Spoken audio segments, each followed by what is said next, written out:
Mentorship session के दौरान एक स्टूडेंट ने मेरे से 2 सवाल किए। पहला ये कि मैम पीएसआई और ऑप्शनल प्रिपरेशन का सबसे डिफिकल्ट पार्ट क्या है, और दूसरा ये कि मैम मैं ऐसा क्या करूं जिससे मेरी पीएसआई प्रिपरेशन स्ट्रांग हो जाए और मेरे आंसर्स इफेक्टिव लगे। तो देखिए, दोनों ही क्वेश्चन का एक ही जवाब है, एंड दैट इज इंटरकनेक्शंस। देखिए, पीएसआई के टॉपिक्स एक दूसरे से रिलेटेड हैं, तो अगर आप यहाँ पर पैटर्न समझकर चीजों को एक दूसरे से जोड़ना सीख जाएं तो आपके आंसर्स इफेक्टिव हो जाएंगे।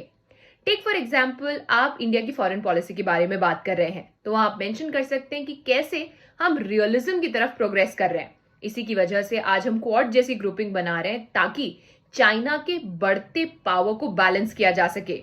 सिमिलरली, अगर आप नैम के बारे में लिख रहे हैं ड्यूरिंग कोल्ड वॉर, तो आप कंस्ट्रक्टिविज्म की थ्योरी को यूज कर सकते हैं। देखिए, इससे होता क्या है, एग्जामिनर को ये समझ में आता है कि आपके पास थियोरेटिकल क्लैरिटी है and you have a deep understanding of the syllabus. बस फिर क्या है, मार्क्स मिल जाते हैं।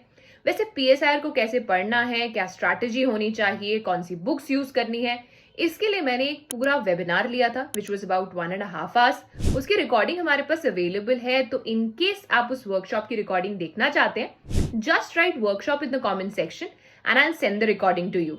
Bye the way, from 10th of February मैं स्टार्ट कर रही हूँ a comprehensive course in political science and international relations. तो अगर आप उसे ज्वाइन करने में इंटरेस्टेड हैं, you can reach out on the following numbers, और अगर कोई क्वेरी है या फिर एक मेंटरशिप कॉल बुक करना चाहते हैं तो भी आप इन नंबर्स पर कॉन्टैक्ट कर सकते हैं। Happy learning.